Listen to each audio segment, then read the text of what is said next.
Okay, so this is a fixed beam with UDL. So if you observe the fixed beam with UDL,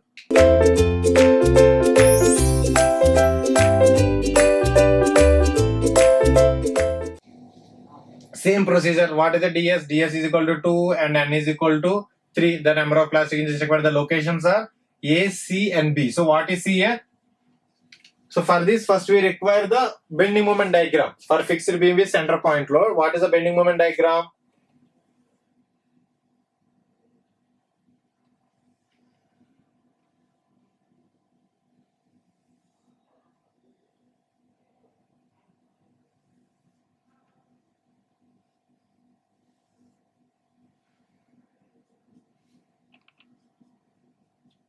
This is how the bending moment diagram for a fixed beam with UDL. So this is a parabolic.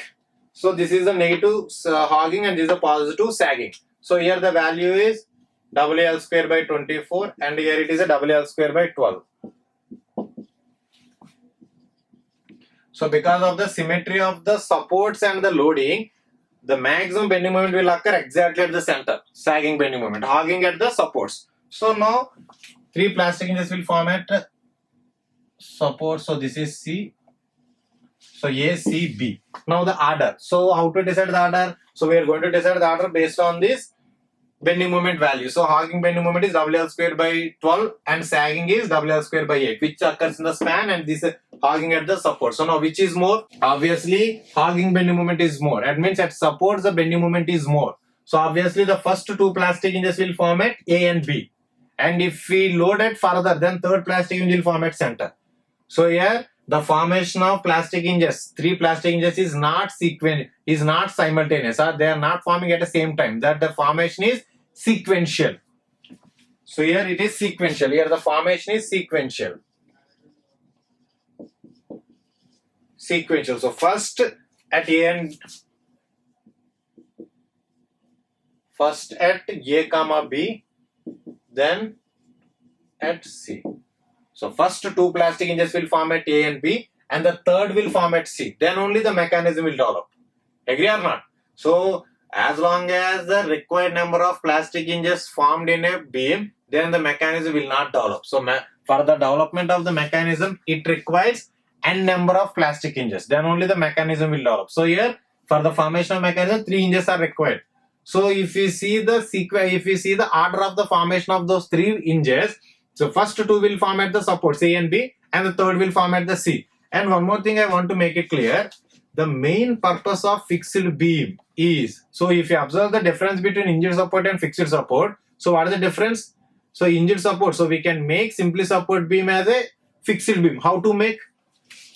So assume that this is a simply support beam with both sides hinged supports.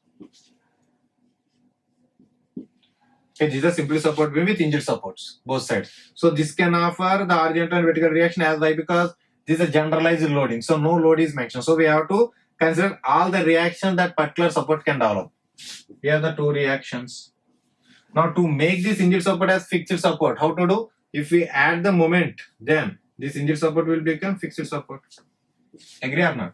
So the only difference between hinged support and fixed support is it can offer moment. So now the prime function of fixed support or fixity in the fixed support is to make the slope 0. Okay, we know that it can offer the moment. So now the developed moment will what it will do? What is the prime function of moment? So prime function of any force or any load which is in the form of force is to displace or to resist. If it is a resistance, if the force is resistive in nature, it will resist the displacement. Similarly, the main function of that fixed end moment is to make slope 0. So the difference between hinged support and fixed support is only the moment, fixed end moment. So the prime function of this fixity. So fixity is provided by this fixed end. This fixed end is due to the moment, fixed end moment. So the prime function of fixed end is to make the slope 0. It means in simple support, how the deflected shape. So the deflected shape is like this. SR. So there exists some rotation, theta A and theta B. Upon adding the fixed moment or upon making it fixity, now what happened? This moment will try to make the slope 0. That is the reason if you see in fixed support beam, how the deflected shape? These are the deflected shape. So red color dotted line is the deflected shape for a simply support beam, and black color dotted line is the deflected shape for fixed beam. So at fixed beam, at end the slopes is 0. It will not rotate. The reason why they are not going to rotate, the fixed end moment, whatever the fixed end moment that is developed at the fixed end, try to make the slope 0. So always moment try to make slope 0. So the prime function of fixed end moment in the fixed support is to make slope 0. That is its prime function. So immediately whatever the load we are going to place on the fixed beam, so that load is not going to taken by the fixed support or the fixed end moment. So that load is being taken by the reactions at that support, fixed support. But this fixed end moment will try to make the slope 0 that is produced by the load. So this load will produce some slopes at try to produce some slopes at fixed end moment. Some slopes at fixed end. So now the fixed end moment at fixed end try to make that slope 0. That is its prime function. So it means, so always you remember as in a thumb rule or whatever it may be, first plastic hinges will form at fixed supports. So if at all any fixity or any fixed support is there in a beam, then first plastic hinges will form at fixed support. You can take it for granted. The reason, whatever the case you will take, there exists a maximum bending moment at fixed supports. There exists a maximum moment at fixed support. Not only for this case, we are going to discuss it in coming cases also. So in coming case also, you will observe that maximum moment will occur at fixed support. So always you can take it for granted. The first plastic hinges will form at fixed support. That is the prime thing you should remember. So the main thing is at fixed support, there exists a fixed end moment. So that fixed end moment try to make the slope 0. So immediately it will develop because of loading. Why the reason? So it try to make this theta 0. That is the reason. So the fixed end, the first moment, the first plastic hinge will form at fixed support. Agree?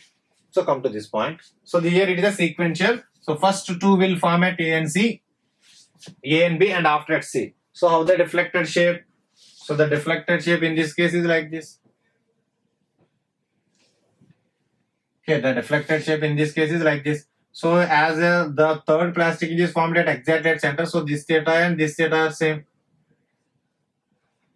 And this is delta. So delta is equal to, we know that delta is equal to L by 2 theta. So this is CC dash. Agree? So now here it is theta and here it is theta. So now wherever the plastic hinge is formed, at all those locations plastic moment will also form MP, and here it is MP, and here MP, here MP. So now apply principle of actual work done. So principle of actual work done is external work is called internal work. Here external work is done by the UDL. So UDL is nothing but, as we discussed previously, UDL is nothing but the number of point loads of same magnitude or equal value placed very close together.